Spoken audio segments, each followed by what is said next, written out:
अस्सलाम वालेकुम। Faisalabad programme news net के साथ मैं हूं आपका मेज़बान मोहम्मद बिलाल डोगर। जब बात करते हैं टेक्सटाइल इंडस्ट्री की तो उसमें सबसे अहम जुज़ अगर मैं थोड़ा सा या तशरीह इसकी करूं तो ये बनती है कि किसी भी कौम के अंदर, किसी भी मुल्क की तरक्की के अंदर रीढ़ की हड्डी स्मॉल एंड मीडियम इंटरप्राइजेज रखते हैं। उसकी वजह एक बहुत कलीदी है। जो LSM ग्रुप्स होते हैं वो हमेशा सिर्फ 20 से 30%, ये ऑफिशियल डाटा बता रहा हूँ, 20 से 30% नौकरियां प्रोवाइड करते हैं, जबकि SME 80% से 70% जो है वो नौकरियां क्रिएशन और जॉब क्रिएशन के साथ जॉब प्रोवाइडर होते हैं। इसलिए किसी भी मुल्क के लिए कॉटेज और स्मॉल SMEs जो हैं वो बड़े इंपॉर्टेंट हैं और किसी भी मुल्क में LSM SME के बगैर नहीं बनते, SME के बाद ही LSM बनते हैं। इसलिए बहुत अहम है, बहुत ज़रूरी है। और हमने आज के प्रोग्राम को चुना है एबूमा के साथ, all Pakistan bedsheet and upholstery association, जो कि SME की सबसे बड़ी नुमाइंदा जमात है फैसला पाकिस्तान के अंदर। अगर किसी भी सरकारी सतह पर वज़ीर आज़म से मीटिंग की बात आए तो जो बात वज़रा करते हैं, वज़ीर कॉमर्स करते हैं, फाइनेंस मिनिस्टर करते हैं, वो एबूमा के नुमाइंदगान के साथ करते हैं, क्योंकि उसके अलावा जितनी भी एसोसिएशन हैं वो LSM के अंदर स्टैंड करती हैं।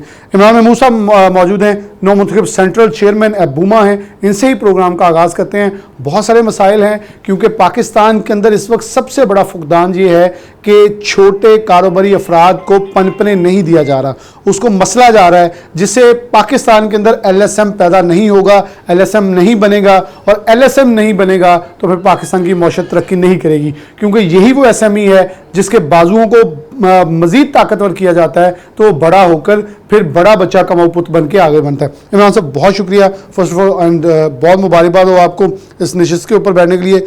बहुत मौशी मुश्किल हालात के ऊपर इन नातवार कंधों के ऊपर एक बोझ पड़ा है। कैसे देखते हैं कौन से SME के मसाइल जिनको आप टेकअप करेंगे, क्योंकि मैं बहुत सारे एबूमा ग्रुप में हमेशा आपको एक्टिव देखता हूँ और बहुत सारे मसाइल के ऊपर बहुत स्ट्रॉन्ग ग्रिप है आपकी। क्या कहेंगे, हालात कैसे चल रहे हैं और मरकज़ी मसाइल क्या हैं जो आपने इस वक्त नोटबुक में अपने पॉइंट अप कर लिए हैं? औज़ुबिल्लाहिमिनश्शैतानिर्रजीम, बिस्मिल्लाहिर्रहमानिर्रहीम। बिलाल आपका शुक्रिया, सिटी 41 का शुक्रिया कि वो हमेशा हमारे जो एक्सपोर्टर छोटे SME हैं, हमेशा कोई प्रॉब्लम होती है तो उसको गवर्नमेंट तक पहुंचाने में बड़ा कलीदी किरदार अदा करते हैं। देखिए, प्रॉब्लम आपको पता है टेक्सटाइल की 3 साल से एक्सपोर्ट ज़रूर बढ़ रही हैं, लेकिन वो डॉलर बढ़ने की वजह से बढ़ रही है। लेकिन अगर हम वॉल्यूम वाइज देखें, यूनिट वाइज देखें तो एक्सपोर्ट कम हुई है हमारे। तो प्रॉब्लम बेतहाशा थी जो, लेकिन अब माशाल्लाह जो मैं देख रहा हूँ गवर्नमेंट अब स्टेबल हो गई है, IMF भी स्टेबल की तरफ चला गया है, तो अब बेहतरी के माशाल्लाह चांसेस नज़र आ रहे हैं कि अब ट्रैक पे इंशाल्लाह ताला गवर्नमेंट चलेगी है और ट्रैक पे इकॉनमी भी हमारी आ गई है। इसमें प्रॉब्लम जो SME की है, सबसे बड़े प्रॉब्लम जो है ना वो सेल टैक्स के नंबर 1, क्योंकि ये सेल टैक्स है कि जो हम 18% पे करते हैं और 12% हमें मिलता है, थ्रेशोल्ड के अंदर खा जाता है। 6% थ्रेशोल्ड कर करके वो कैरी फॉरवर्ड में या उसकी शक्ल में वो करोड़ों रुपए में चले जाते हैं छोटे एक्सपोर्टर्स के। अब जो हमारे 70% जो है वो SME है और 30% आप LSM कह सकते हैं। और ये जो 30% है, ये पहले ये भी SME थे, इस एसोसिएशन के मेंबर थे अल्हम्दुलिल्लाह, बहुत सारे अभी भी इसी मेंबर्स में मौजूद हैं। और काफ़ी फैसलाबाद में आपने देखा तकरीबन 1 महीने 1.5 महीने के बड़े बड़े जो 50-50 साल से काम कर रहे थे 2-3 यूनिट, वो भी बंद हो गए। बिल्कुल। उससे सबसे पहले एक वक्त कैश क्रंच का मसला है। आप देखें जो 22 अगस्त तक के RPO हैं उसकी पेमेंट आई है, लेकिन वो जून के हैं, मीन को वो उसकी रिटर्न जून में पिछले फाइनेंशियल ईयर के बीच मतलब इस जून की रिटर्न भरी है, लेकिन वो RPO बने हैं 22 अगस्त में बने, 22 तक 2 दफ़ा गवर्नमेंट ने कर दिए। अब वो मेरे हिसाब से 100 बिलियन से ऊपर इस वक्त जो है ना सेल टैक्स ब्लॉक हो गए हैं सेल टैक्स की शक्ल में, DLT की शक्ल में। ये छोटी रकम नहीं है डेफिनेटली। और जो मुझे नज़र आ रहा है, अगर यही पोजीशन रही, गवर्नमेंट ने जैसे हमसे वादा किया है कि ऑटोमेटिक सिस्टम से हमें RPO तो आ जाता है, पेमेंट भी हमें 36 घंटे में आएगी, तो आगे ये काम चल सकेगा। वरना नेक्स्ट मंथ में जो छोटा एक्सपोर्टर है ना, वो तकरीबन आगे ही 30 से 40% इस काम से बंद करके बैठ गया, क्योंकि उसका पैसा सारा सेल टैक्स की तरफ चला गया। और 60% जो है, अगर वो नेक्स्ट मंथ तक इसको सीधा ना किया गवर्नमेंट ने, इसको ऑटोमेटिक सिस्टम में ना ले गए, तो मुझे वो भी नज़र आ रहा है कि वो भी आधे यूनिट और बंद हो जाने। इसलिए गवर्नमेंट से हमारी रिक्वेस्ट है, हम रिक्वेस्ट ही कर सकते हैं कि प्लीज़ सेल टैक्स के जो पैसे हैं वो जल्दी से जल्दी रिलीज़ करें और ये 30 अक्टूबर तक के जो भी RPO है, जो फर्स्ट वीक ऑफ नवंबर है, इसको मुझे बड़ी उम्मीद है इंशाल्लाह, जो मेरे पास खबर है कि 30 अक्टूबर तक के गवर्नमेंट वैसे रिलीज़ कर देगी इस दफ़ा फर्स्ट वीक ऑफ नवंबर। अच्छा इमरान साहब, एक हमेशा से बात होती है कि SME का जो हिस्सा है वो LSM खा जाते हैं, किसी न किसी तरह कोई बीवी या बच्चे डायरेक्टरशिप के अंदर डालकर उनको किसी यूनिट का नाम लगा के वो नीचे से जो कोलेक्टर फ्री कर्जे हैं जो भी है वो ले लिया जाता है। अब आप एक ऐसी ही चीज़ को स्टेट बैंक को हाईलाइट भी कर रहे थे, उसको ज़रा बता दें कि उसके ऊपर कितना स्टेट बैंक को काम करने की ज़रूरत है और उस मसले को हल होना कितना ज़रूरी है। देखिए वो LSM की गलत बात है कि नहीं, LSM ले ही नहीं सकता, क्योंकि उसकी जो कैप है वो 80 करोड़ रुपए तक है पाक रुपीज़ में, कि जो 80 करोड़ तक है वो आप SME या ME में गिनते हैं। लेकिन ये 80 करोड़ का जो कैप है ये आज से 10 साल पहले है। पता कितनी दफ़ा हमने प्राइम मिनिस्टर साहिबान को बताया, मिनिस्टर साहिबान को बताया कि ये जब 60 रुपये का डॉलर था उस वक्त ये बना हुआ है और अब 260 प्लस है। अब हमने इनको रिक्वेस्ट की है कि इसको कम से कम 2 बिलियन तक करें, जिसके साथ जो अभी पैसे तकरीबन 100 बिलियन के करीब जो स्टेट बैंक कह रहा है कि हम देंगे, कोलेक्टर फ्री देंगे, वो किसको देंगे? एक्सपोर्टर को देंगे तो उसकी वजह से एक्सपोर्ट होगी, ज़र मुबादला आएगा, टैक्सीज आएंगे। तो वो हमारी रिक्वेस्ट गवर्नमेंट से है कि प्लीज़ उसकी जो है, और स्टेट बैंक के भी गवर्नर से रिक्वेस्ट की है, जो मिनिस्टर है इसको देखते हैं इंडस्ट्री, उनको से भी रिक्वेस्ट की है इसको 2 बिलियन तक लेके जाएं तो ये पैसे काम आए, वरना ये पैसे जो है ज़ाया हो जाएंगे जहाँ भी जाएंगे। और इसके सिवा आप प्रॉब्लम एक बिजली की भी है और गैस की भी है। अब बिजली की प्रॉब्लम इतनी बड़ी प्रॉब्लम है कि हमें 3 महीने हुए सुनने को मिल रहा है कि जी 12 रुपये कम हो रहे हैं, 10 रुपये कम हो रहे हैं। दो IPPs वापस चले गए, 16 बुला लिए, कभी 13 बुला लिए, किसी के कैंसिल हो, सर्दियाँ आ गई इसी चक्रों में। लेवल प्लेइंग फील्ड नहीं देंगे तो कैसे हम वर्किंग करके एक्सपोर्ट कर सकते हैं? क्योंकि अब डॉलर भी माशाल्लाह स्टेबल है, हर चीज़ स्टेबल है, लेकिन इन्फ्लेशन 9% बता रहे हैं। लेकिन उस हिसाब से ना कोई यान का रेट कम हो रहा है, ना जो उसमें केमिकल का रेट कम हो रहा है, किसी चीज़ का कमी तो हो नहीं रही। या तो वो कमी हो, आपका जो कॉस्ट डूइंग बिजनेस कम होगा तो आप बाहर माल बेच सकते हैं, वरना हमारे जो साथ वाले नेबर्स कंट्री है उसके प्राइसेस हमसे बेहतर है, तो वो उधर से वो कस्टमर आपके जाने शुरू हो जाएंगे, तो उनको वापस लाना बड़ा मुश्किल होगा। इस वक्त इमरान साहब एक चीज़ आपसे ज़रूर डिस्कस करना है कि जो मिडिल ईस्ट के इस वक्त तनाज़ा चल रहा है उसमें कोई शिपिंग के ऊपर बहुत सारे बोझ पड़ा हुआ है, उसको आप कैसे हाईलाइट करना चाहेंगे कि बहुत सारे एक्सपोर्टर्स ने हमसे ये शिकायत की कि इसको हाईलाइट करें, गवर्नमेंट इंटरवीन करे, इन आलमी मसाइल के ऊपर अपना सालसी किरदार अदा करे, ताकि हमारे जो जाने वाले वेसल्स हैं या शिपिंग के मसाइल हैं उसके ऊपर भी कोई तदारक बहुत ज़रूरी है। देखिए उसमें गवर्नमेंट हमारी कुछ नहीं कर सकती, उसमें गवर्नमेंट, क्योंकि ये वर्ल्ड वाइड प्रॉब्लम है, कोई पाकिस्तान की कोई प्रॉब्लम नहीं है। आगे जो वेसल आपका 35 डेज़ में पहुंचता था, अब वो जो सी कनाल की तरफ से जाता है वो 70 डेज़ में पहुंच रहा है। उसकी वजह से भी कैश क्रंच है कि जब तक वो वेसल पहुंचना नहीं, कस्टमर आपको पेमेंट नहीं करता। उसके बाद शिपिंग लाइन की ब्लैकमेलिंग बहुत ज़्यादा। अब रेट थोड़े से कम हुए क्योंकि काम इस वक्त कम हुआ है, रिसेशन वर्ल्ड वाइड है, लेकिन इतना नहीं है जितना रिसेशन हमारी इस टेक्सटाइल में पाकिस्तान में है। लेकिन वो उसका ये नुकसान हो रहा है कि उसकी वजह से हमारी पेमेंट्स लेट आ रही हैं, और वो जो रेट कम भी हो जाए तो जब रेट अब कम हो गया, अब शिपिंग लाइनों ने ये शुरू कर दिया कि आगे हर वीक में वैसल आ रहे थे, अब वो 15 दिन के बाद वैसल आते हैं कि शॉर्टेज फील रहे और वो माल तो भेजना ही भेजना है। अब जो हमारे क्रिसमस के जितने ऑर्डर थे वो निकल गए, इसलिए एक्सपोर्ट आपके पिछले महीने बढ़ी ज़्यादा नजर आई। अब आपको इस महीने देखेंगे, अगले महीने देखेंगे, अगर ये कैश लिक्विडिटी बेहतर ना हुई, जो हमारी एक्सपोर्ट जो है टेक्सटाइल की ये डिक्लाइन की तरफ जाएगी। और ठीक है, हम खुश हैं कि एग्रीकल्चर की भी एक्सपोर्ट बढ़ रही है, ये हमारे मुल्क के लिए अच्छा है, IT की भी एक्सपोर्ट बढ़ रही है, लेकिन आपकी जितनी एक्सपोर्ट है उसका 70% 75% तो टेक्सटाइल का है। अगर गवर्नमेंट इसको ही निगलेक्ट कर देगी तो ये 75% जब 50% पे रह जाएगी तो गवर्नमेंट 25% एक साल के अंदर IT और एग्रीकल्चर की नहीं बढ़ा सकती। ये एक आपके पास टूल है अभी गवर्नमेंट के पास कि ये चलता काम है, और ये ऐसा है जिसकी वजह से आप रिज़र्व ला सकते हैं। एक्सपोर्ट जितनी बेहतर करेंगे, रिज़र्व उतना हमारे पास ज़्यादा आएगा, उतना पैसा आएगा। ये हर बंदे के जहन में है कि जी टेक्सटाइल को सब्सिडी दे दी, हमें तो कोई सब्सिडी नज़र नहीं आ रही। हमसे तो गवर्नमेंट उल्टा पैसे ले रही है, 18% ले रही है और 12% जो है वापस दे रही है। मैं गवर्नमेंट से ये रिक्वेस्ट करता हूँ कि प्लीज़ टेक्सटाइल को एमरजेंसी 6 मंथ के लिए आप प्लीज़ इसको ज़ीरो रेटेड करें सेल टैक्स के लिए, कि कैश क्रंच जो हमारा है, कैश लिक्विडिटी उधर ना जाए, हमारा काम उतना बड़ा है, हमारे पास ऑर्डर हो तो हम एक्सपोर्ट कर सकें। अगर हमारे पास पैसे ही नहीं होंगे, हम एक्सपोर्ट कैसे कर सकेंगे। सबसे ज़्यादा फिर जुल्म गवर्नमेंट ने ये किया है कि विद होल्डिंग टैक्स 1% से 2% कर दिया, वो भी वर्किंग में चला गया। जो आपकी इन्वाइसेस प्लस में थी वो माइनस में चले गई हैं। और आप देखिए 18% sale tax, 2% with holding tax, 1% ऊपर के टैक्स, 21%। आपने एक कंटेनर $50,000 का किया फॉर एग्जांपल, उसमें से जो भी है आपका 22% तो ब्लॉक हो गया, इमीडिएटली चला गया। तो इसलिए ये छोटी छोटी चीज़ें हैं। हम यही गवर्नमेंट से रिक्वेस्ट करते हैं, प्लीज़ इसको देखें।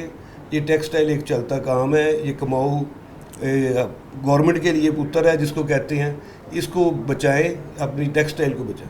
बहुत शुक्रिया। इमाम महमूद साहब मौजूद थे, बहुत ही तफसील के साथ चीज़ों को बता रहे थे। उनका कमाऊ पुत, वो कमाऊ पुत कहता है ना, वो जैसे मुर्गी कहती है सोने का अंडा देने वाली, आप मेरे ऊपर सब्र रखें, सोने के अंडे मज़ीद दूंगी। अगर आपने गोश्त खाना है तो फिर अंडे नहीं मिलेंगे। लेकिन कुछ बेवकूफ़ लोग उसे ज़िबा कर लेते हैं कि शायद अंदर से सारे सोने के अंडे निकलाएँ, लेकिन फिर सब यही हासिल हुआ कि आप मुर्गी को ज़िबा ना करें बल्कि उसको प्यार से पालें, ताकि मज़ीद आगे और अपनी नस्ल जो बढ़ाए, ताकि पाकिस्तान के अंदर ये बरामद कुनगान जो हैं इनकी तादाद बढ़े और पाकिस्तान मौशी पतले हालातों से बाहर आ सके। एक ब्रेक लेते हैं, दोबारा हाजिर होते हैं। वेलकम बैक नाज़रीन, दोबारा से प्रोग्राम के अंदर खुशामदीद कहते हैं। हमारे साथ वाइस चेयरमैन अबूमा और एग्जीक्यूटिव मेंबर नौ मुंतखब जो हैं वो मौजूद हैं। पहले चेयरमैन थे, वाइस चेयरमैन से आगाज़ करते हैं। शहजाद हुसैन साहब हैं। शहजाद साहब बहुत शुक्रिया वक्त देने के लिए। कौन से ऐसे नुकात हैं जो SME के आप उजागर करना चाह रहे हैं, क्योंकि आज का प्रोग्राम मैंने ख़ास सिर्फ अबूमा के साथ रखा क्योंकि बहुत सारी एसोसिएशन अपने आप को क्लेम करती हैं स्मॉल एंड मीडियम एंटरप्राइज की, लेकिन डेफिनेटली उनकी जो स्पेक्ट्रम है या वॉल्यूम अब इतना बड़ा है कि वो कहीं LSM के अंदर जाते हुए नज़र आते हैं। अभी भी पाकिस्तान की, जैसे इमरान साहब पहले बता रहे थे, रिपोर्ट बता रही है कि जो नेटवेयर है वो $1 अरब से ज़ायद बल्कि $1.5 अरब तक बरामद कर चुका है, जबकि रेडीमेड गारमेंट्स $1 अरब के करीब है। बेडवेयर जो आपकी अबूमा है ये 3rd लार्जेस्ट एक्सपोर्टर के तौर पर SME है, लेकिन लार्ज स्केल्स के अंदर मौजूद नज़र आती है, अपना हुजम इतना बढ़ाया है। तो मसाइल भी तो उतने बड़े हैं, लेकिन गवर्नमेंट उसकी तरफ तवज्जो नहीं दे रही, क्या कहेंगे? औज़ुबिल्लाहिमिनश्शैतानिर्रजीम, बिस्मिल्लाहिर्रहमानिर्रहीम। सबसे पहले बिलाल भाई मैं आपका शुक्रिया अदा करता हूँ कि आपने हमें मौका दिया है कि हम ये बिज़नेस कम्युनिटी के जो मसाइल हैं वो आपके ज़रिए हम ऐवान बाला तक उसको पहुँचाएँ। तो सिटी 41 का भी बहुत शुक्रिया कि उन्होंने ये चैनल जो है ना हमें इस चीज़ में फ़राहम किया है। सबसे पहली बात ये है कि जैसे सेल टैक्स है, ये सेल टैक्स हमारा पुरज़ोर मुतालबा है इससे पहले कि इसने वो खातिर खा रिज़ल्ट हमें बिज़नेस कम्युनिटी को दिए नहीं हैं जो कि हमें मसाइल ज़्यादा दे दिए हैं। उसमें सबसे पहली बात यही है कि 18% सेल टैक्स हम अदा कर देते हैं, लेकिन हमें वो 12% जो है वो गवर्नमेंट इन टाइम हमें देती है, लेकिन 6% जो उसका है वो उसमें कैरी फॉरवर्ड में वो ले जाती है। अब वो एक एक्यूमुलेशन करते करते करते करते आज हमें बिज़नेस कम्युनिटी को इस नहज तक पहुंचा दिया है कि आज हमें कैश क्रंच का सामना है, हमें बहुत ज़्यादा मसाइल हैं और ये स्मॉल मीडियम एंटरप्रेन्योर होने की वजह से हमारे पास इतना वाफर कैपिटल होता नहीं है कि जिसकी वजह से अगर अब ये इतना उस नहज में पहुंच चुका है कि अब हमारे लिए ये सख्त रही नहीं है कि हम एक आध महीने से ज़्यादा काम कर सकें। तो ये इंतहाई सीरियस बात है और इसको अब ऐवान वाला को इसमें हर सूरत में अपना जो है पोटेंशियल देना चाहिए और इसको सीरियस ले लेना चाहिए। ऐसा ना हो कि ये जो ये स्मॉल जो एंटरप्रेन्योर है ये ही मीडियम बनता है और फिर ये ही लार्ज स्केल में जाता है, और ये इस फैसलाबाद ने इसी में ग्रो किया है। बुनियादी बात तो यही है कि अगर IMF अगर हमें कुछ इसमें रिलीफ देता है तो हम तो यही चाहेंगे कि वो पुराना ज़ीरो रेटेड जो है उस रजीम में जाया जाए ताकि हमारे जो मसाइल हैं इसमें क्रंच के तो वो हमारे लिए सॉल्व हो जाए। दूसरी जो इस वक्त लेटेस्ट जो आ रही है पोजीशन के IMF और ये हमारे FBR की वजह से उसमें आप जो है ये फेक इनवाइसेस हैं और उसमें आप जो है वो अपनी तरफ से डिक्लेरेशन दें और वो आप इस चीज़ को प्रूव कर दें कि जी आपकी जो इनवाइस है वो एक प्रॉपर है और वो सही है। ये एक सिस्टम है। इस सिस्टम में जो एंड यूज़र है जो एक्सपोर्ट कर जाता है उसको सारे चेन का किया धरा जो है वो उसके ऊपर आ जाता है। अब अगर उस चेन में 1 स्टेप पे, 2nd स्टेप पे, 3rd स्टेप पे कोई सी भी प्रॉब्लम है तो वो एंड यूज़र को उसके ऊपर नहीं होना चाहिए, और वो डिक्लेरेशन इसके साथ किसी भी तरह से अटैचमेंट बनती नहीं है। और ये जो पैनिक का काम इस वक्त जारी है, अभी तो ये किसी वजह से सितंबर में इन्होंने रोका है कि जी अभी आप ये डिक्लेरेशन सबमिट ना करें, लेकिन मेरी ये हुकूमत बाला से ये है कि ये रिलीफ नहीं है। अगर आप बिज़नेस फ्रेंडली माहौल देंगे, आपको पता है कि पहले ही पाकिस्तान की एक्सपोर्ट जो है और टेक्सटाइल एक्सपोर्ट ख़ास तौर पर ये बहुत ज़्यादा मसाइल में है।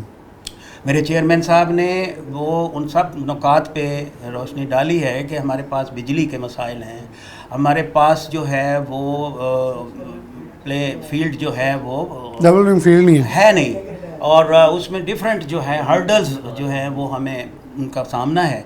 तो इस वजह से ये FBR की ये बिल्कुल मैं ये इसको मजम्मत करता हूँ कि इसका वो मैकेनिज़्म तैयार करें कि जिसकी वजह से एंड यूज़र का इससे मामला ना हो, वो आप इससे पहले जो है ना उस सिस्टम में इंगेज करें। बहुत शुक्रिया। शहजाद हुसैन साहब मौजूद है, इन्होंने एक पॉइंट बड़ा ही ख़ास उजागर किया है जिसके अंदर मैं उसको थोड़ा सा तशरीह कर दूँ अपने नाजरीन के लिए। वो बहुत अहमियत का हामिल है कि मैं अगर किसी किराने वाली दुकान पे या डिपार्टमेंटल स्टोर पे जब कोई शॉपिंग करने जाता हूँ तो मैं इनवॉइस लेता हूँ तो उसके ऊपर सेल टैक्स डिडक्ट हो जाता है, लेकिन यहाँ एक्सपोर्टर एक वो बदबख्त इंसान है, मैं ये कह रहा हूँ क्योंकि जो नज़र आ रहा है कि वो बनाया जो चीज़ है उसने धागा भी लिया, उसका सेल टैक्स देना है, उसने नलकी भी ली है, जिप भी ली है, शॉपर भी ली है, बैग भी लिया, हर एक सेल टैक्स देना है और फिर उनसे इनवॉइसेस इकट्ठी भी करनी है क्योंकि सरकार खुद वेली है, इसलिए इनके ऊपर सब कुछ डाल दिया है कि सानू माल भी इकट्ठा करके तुसी प्रोवाइड करने सबूत।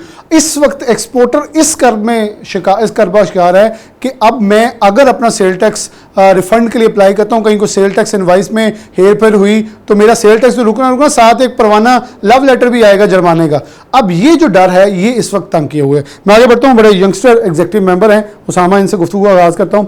उसामा, आपको मैं बहुत सारी इंटरनेशनल एक्सपोज में देखता हूँ, मुझे बड़ी खुशी होती है कि मैं एसोसिएशन में यंगस्टर ढूंढता फिर रहा होता हूँ कि वो नौजवान नजर आए, क्योंकि मैं अमूमन हर जगह पे ऊपर मियाँ जावेद इकबाल जो कि सितारा के मालिक भी हैं उनकी बात कोट करता हूँ बार बार कि उनका जब हम थे जवान तो मुकाबला था नए यूनिटों का।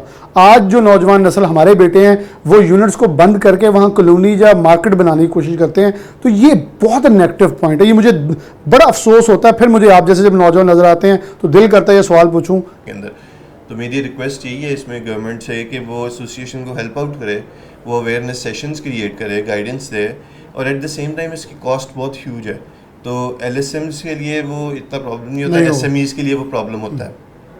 उसकी एक एनुअल कॉस्ट है और फिर हर साल रिन्यूअल भी है उसकी, तो उसके अंदर कोई सब्सिडाइज करे SMEs को स्पेशली, ताकि वो कम्पीट कर सकें इंटरनेशनल मार्केट में, क्योंकि SMEs जो है वो बैकबोन है हमारी एक्सपोर्ट की पाकिस्तान के अंदर। अगर ये कम्पीट करना बंद कर देंगे तो प्रॉब्लम हो जाएगी एक्सपोर्ट के लिए फ्यूचर में। Usama, I am impressed seriously, जो इश्यूज़ जिद्दत, जिसे मैं हमेशा एक कुछ दिन पहले मैंने कंप्यूटर के ऊपर प्रोग्राम किया हार्डवेयर की इंपोर्ट के ऊपर, तो वहाँ जिद्दत की बहुत ज़रूरत है कि हम वो कंप्यूटर्स पाकिस्तान में 100 हार्डवेयर लेके आ रहे हैं जो मुल्कों ने 5-5 साल के रिजेक्ट किए हैं, निकाल दिए हैं, हम उनको इंस्टॉल करते हैं। उसामा ने वही बात की है कि दुनिया जिद्दत की तरफ जा रही है, जब जिद्दत के ऊपर जाएंगे तो वो हमसे रिकॉर्ड मांगेंगे। ये बात बिल्कुल सही है। बरतानिया के ऊपर अगर आप शर्ट लेने जाएँ तो वहाँ रिसाइकल्ड का एक सेपरेट स्टॉल है और वो महंगा है, उसके ऊपर टैग है, आप जस्ट मोबाइल से स्कैन करेंगे, यू जस्ट नो कि ये कहाँ से कौन से कपड़े की रिसाइकल मटेरियल बन के आया है। फैसलाबाद के एक छोटी सी बात के मैं ब्रेक लेता हूँ। फैसलाबाद के अंदर एक शख्स, फैसलाबाद का बहुत बड़े बिजनेसमैन है, उनको एक ऐसा ही यूनिट ले दे में मिल गया, उनका ये क्या अजाब मिल गया। उनका एक बेटा बाहर से पढ़ के आया, जब उसने वो यूनिट चलाया इसी फैसलाबाद में, आज जो टाकियाँ कुछ दिन पहले मैंने परसों प्रोग्राम किया कि बॉयलर्स के अंदर जलाई जा रही हैं, उसकी कीमत 1 से 150 रुपये किलो बढ़ गई है सिर्फ एक यूनिट की वजह से। एक यूनिट उसे रिसाइकल कर रहा है। ऐसे ये एक नया कारोबार है, नौजवानों के लिए एक नया सेक्टर खुला है जिसके अंदर काम किया जा सकता है। हुकूमत को चाहिए कि इसकी तरफ तवज्जो दे, नौजवान सोच रहे हैं, ये बहुत पॉजिटिव पॉइंट है। एक ब्रेक दोबारा हाजिर हो। वेलकम बैक नाज़रीन, दोबारा से प्रोग्राम के अंदर खुशामदीद कहते हैं। कपास, गुज़िश्ता साल की report all Pakistan zener mills association के मुताबिक पाकिस्तान की 20 अक्टूबर तक की जो पैदावार थी वो कमो बेश जो है वो 60 लाख बेल्स थी, जो 59 लाख और समथिंग है जो 60 लाख बेल बनती, और इस साल की ताहाल अभी तक 31 लाख बेल हुई, यानी कि कमोबेश 28.5 लाख बेल से जायद का खसारा जो है वो नज़र आ रहा है। हुकूमत पाकिस्तान के कुछ ज़राए ये कहते हैं कि $2 अरब की बरामद करनी पड़ सकती है। तो इसके ऊपर मैंने एक बड़ा तफसीली इंटरव्यू किया। कैसर शहमद गुच्छा सेंट्रल चेयरमैन रह चुके हैं पाइमा के, इस वक्त SVP Faisalabad chamber of commerce and industries हैं। उन्होंने कहा कि अगर मंगवानी है तो इस वक्त इंटरनेशनल मार्केट डाउन है, अभी आप दरामद कर लें, बाद में जब दरामद करेंगे तो हमें बड़े मसाइल का सामना करना पड़ेगा। शहजाद अहमद साहब मौजूद हैं, बहुत ही सीजनड कारोबारी शख्सियत है, उसके ऊपर बड़ी सेरासर गुफ्तगू हमारे साथ करते हैं। एग्जीक्यूटिव मेंबर FCCI इंजीनियर बेदार जमील साहब भी मौजूद हैं। मैं शहजाद साहब से आगाज़ करता हूँ। शहजाद साहब, आप क्या कहेंगे, इस वक्त ये कपास की जो पैदावार कम है, कहीं ना कहीं इतना हमने लैक किया है कि एक बड़ा रैपिड डाउनफॉल आया है, क्योंकि गुज़श्ता साल देखें तो हुकूमत की थोड़ी सी काविश से हम 85 लाख बेल पे पहुंच कर चुके थे। बिस्मिल्लाहिर्रहमानिर्रहीम। पिछले साल बहुत एफ़र्ट्स की, काश्तकार को भी इस बात पे राग़िब किया कि आप कॉटन का काश्त करें, और उसने काश्त की भी।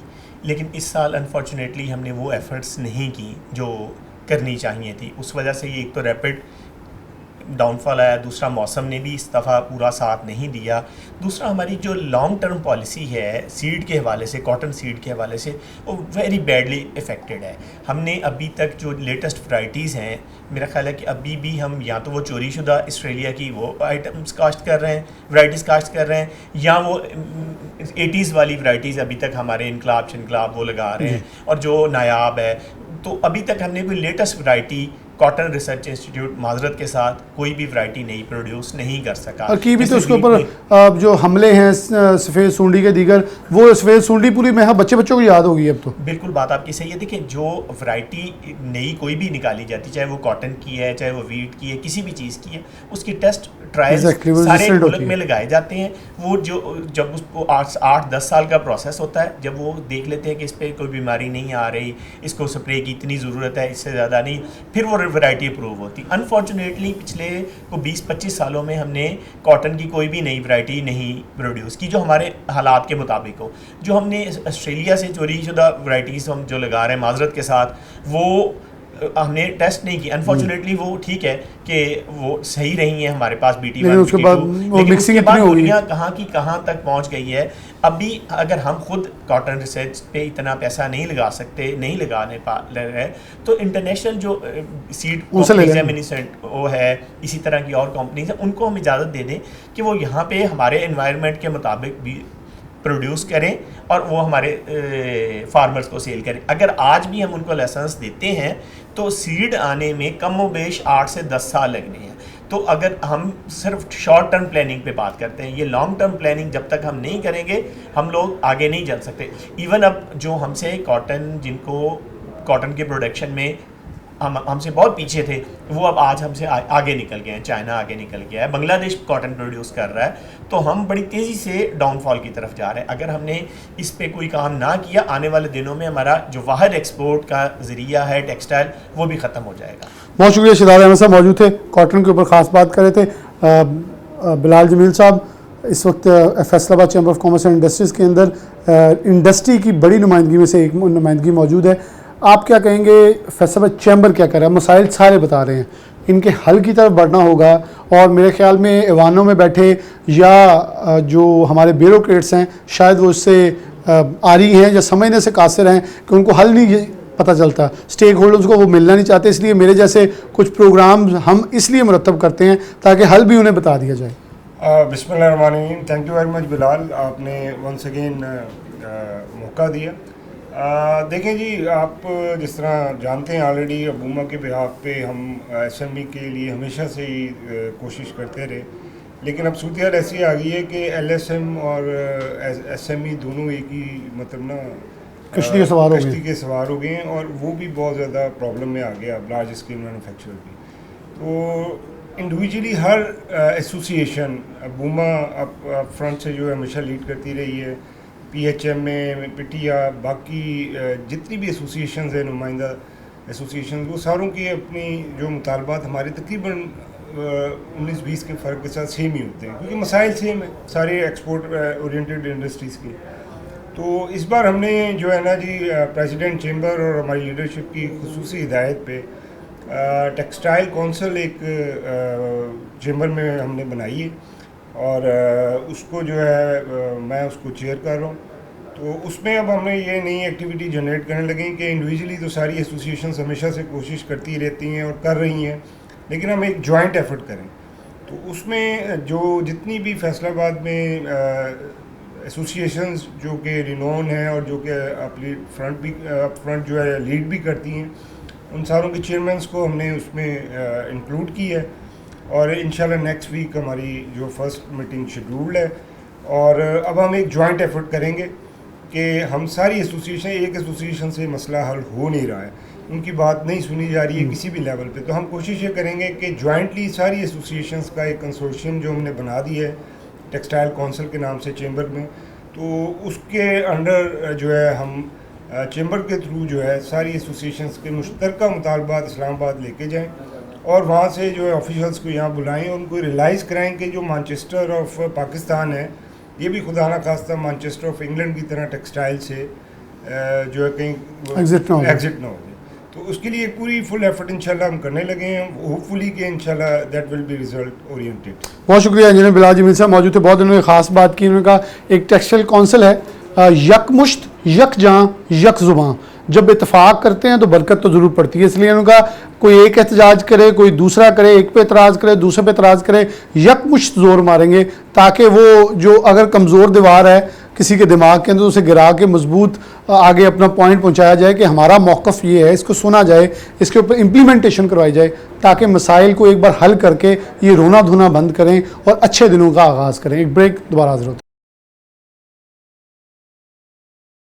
वेलकम बैक नाज़रीन, दोबारा से प्रोग्राम के अंदर खुशामदीद कहते हैं। प्रोग्राम के इख्तिताम की तरफ बड़े खालिद नदीम साहब मौजूद हैं, मारूफ एक्सपोर्टर हैं। अगर ये बात करें तो मुख्तलिफ मसनूआत की बरामद कुंदगान के अंदर ये शामिल होते हैं। खालिद साहब बहुत शुक्रिया वक्त देने के लिए। बहुत सारे मसाइल हैं, सब दोस्तों ने बारी बारी मुख्तलिफ एसोसिएशन की तरफ से उजागर किए। आप मखसूस किस पॉइंट को हाईलाइट करना चाह रहे हैं इस वक्त कि एक्सपोर्टर के लिए कितना ज़रूरी है इस वक्त इन तमाम चीज़ों को हाईलाइट करना और इनके ऊपर मौक़िफ़ इख्तियार करना? जी बिलाल साहब बहुत शुक्रिया। जैसे कि आपने पूरे पैनल में सब लोगों से राय ली है जो कि जेन्युइन है, जो करंट इश्यूज़ हैं उसके ऊपर है। मैं इसमें एक चीज़ को और हाईलाइट करना चाहता हूँ जो कि बहुत बैकबोन है, मैं समझता हूँ कि हमारा इस वक्त मार्कअप जो है वो 16 से 18% चल रहा है। अब देखें, गवर्नमेंट कहती है कि हमने इन्फ्लेशन 39% से कम करके इसको 8-9% पे ले आए, तो इसे इतनी ज़्यादा मार्कअप पे इंडस्ट्री का चलना नामुमकिन है।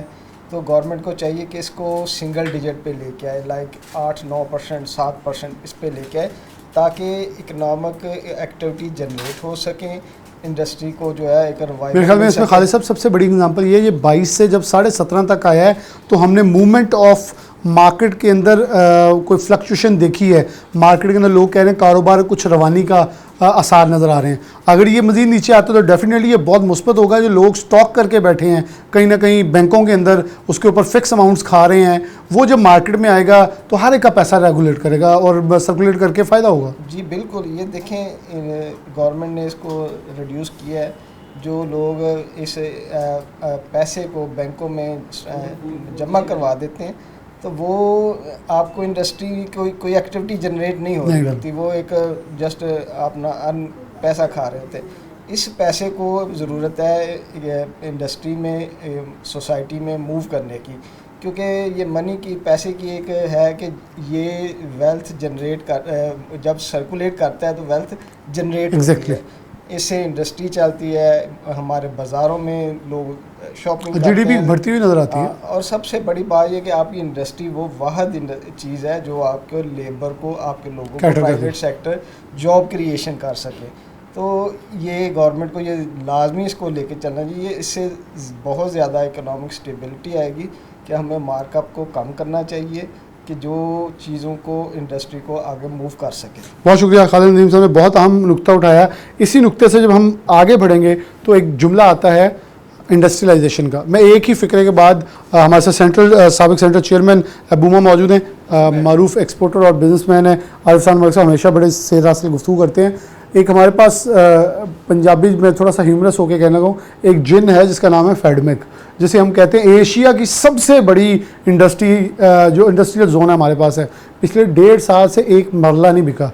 क्या ये किसी भी गवर्नमेंट के लिए शर्म का मुकाम नहीं है कि इतना बड़ा हम जिसे कहते हैं कि हम दुनिया के अंदर रेवोल्यूशन ले आएंगे, चाइना से ग्वादर तक मिड पॉइंट हम वो उसको कहते हैं, लेकिन उसके अंदर इंडस्ट्री नहीं लग रही, लोग फाइलों के पीछे या वहाँ भाग भाग के थक गए हैं कि शायद हमें कोई मिल जाए। पावर लूम वाले वहाँ अपना मांग रहे हैं, वुमेन चैम्बर अपना सेक्टर मांग रहे हैं, और ये SME के लिए हक मांग रहे हैं। और सब इंडस्ट्रियलाइजेशन ही वाहिद हल होता है किसी भी कौम की तरक्की का। क्या हम सिर्फ दरामद कुंदगान मुल्क बनना चाहते हैं, या बरामद कुंदगान के लिए इंडस्ट्रियलाइजेशन की तरफ बढ़ेंगे? डी इंडस्ट्रियलाइजेशन का फार्मूला कहीं बंद करना पड़ेगा? बिस्मिल्लाहिर्रहमानिर्रहीम। देखिए, ये आपने भी पॉइंट आउट किया फेडमेक के हवाले से कि पाकिस्तान में ये बड़ा अनफॉर्चुनेट हो गया है कि हम दिन ब दिन डी इंडस्ट्रियलाइजेशन की तरफ बढ़ रहे हैं। मैं आपके सामने छोटा सा डाटा शेयर करता हूं जो अभी पिछले दिनों मेरे इल्म में आया। अकबर अज़ैदी हमारे बहुत बड़े इकोनॉमिस्ट हैं, तो उन्होंने कहा कि पाकिस्तान की GDP में 3 बड़े सेक्टर्स का रोल है, 20% एग्री, 20% इंडस्ट्री और 60% सर्विसेज। अब मैं आपके सामने टैक्सेशन रखूँगा।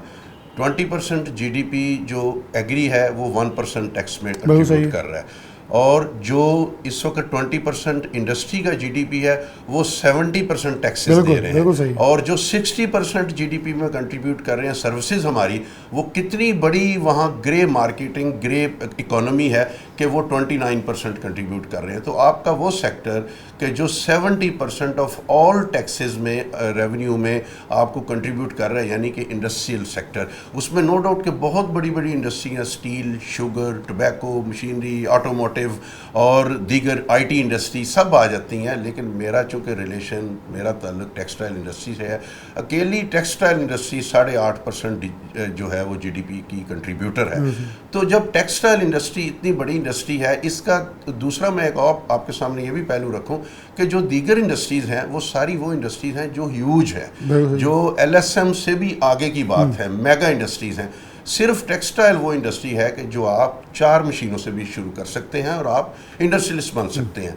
तो मेरा ये ख्याल है कि जब तक पाकिस्तान इंडस्ट्रियल फ्रेंडली स्कीम्स नहीं बनाएंगे पाकिस्तान की गवर्नमेंट, उस वक्त तक हम आगे नहीं बढ़ेंगे। अगर आगे नहीं बढ़ेंगे तो जिस तरह डी इंडस्ट्रियलाइजेशन अब हो रही है ये होती रहेगी, और अल्टीमेटली क्या होगा कि हम एक ट्रेड का मुल्क बन जाएंगे, और हम इंपोर्ट बेस्ड आगे ही हम हैं और ज़्यादा इंपोर्ट बेस्ड हो जाएंगे। जिस तरह के अभी बात आई कि कॉटन भी अब हम इंपोर्ट करने लग गए हैं। तो इस तरह अगर हम होते रहे तो दिन ब दिन अल्टीमेटली हमारी एक्सपोर्ट्स कम हो जाएंगी। एक्सपोर्ट्स कम होंगी तो आपके सामने फिर हमारा मसाइल आगे बहुत ज़्यादा हैं, तो हमारा ट्रेड डेफिसिट और बढ़ जाएगा। ये एक चेन है जिसको अगर आज इस चेन का पहला सिरा अगर हम पकड़ लें, वो है मुल्क में इंडस्ट्री फ्रेंडली पॉलिसी बनाएं, लॉन्ग टर्म पॉलिसीज़ बनाएं, और उसके लिए सस्ते मार्कअप पे लोगों को इजी लोन्स दें ताकि वो उनकी इनकरेजमेंट हो और वो आगे बढ़ के अपने अपने प्लांट्स लगा सकें। अच्छा, हुकूमत के अब मसाइल तो असर नो हल हुए लगते हैं। जो उन्होंने आखिरी पॉलिसी साजी की उसके बाद लग नहीं रहा कि अब उन्हें कोई तकलीफ़ या परेशानी का सामना करना पड़ेगा। अब थोड़ा खुल के खेल नहीं लेना चाहिए?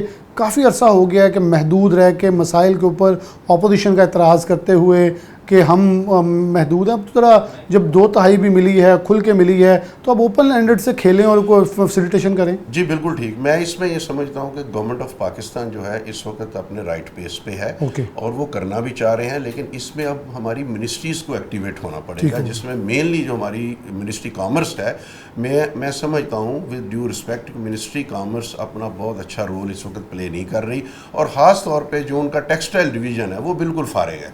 टेक्सटाइल डिवीज़न पे असर नौ तवज्जो देने की ज़रूरत है। वहाँ कैपेबल अफराद को लाया जाए जो कि पाकिस्तान में टेक्सटाइल की गिरती हुई जो इस वक्त रेशो है और डी इंडस्ट्रियलाइजेशन है उसको एक तरह से बूस्ट दे सकें, नई पॉलिसीज़ बन सकें, सस्टेनेबल पॉलिसीज़ बन सकें, लॉन्ग टर्म पॉलिसीज़ बन सकें।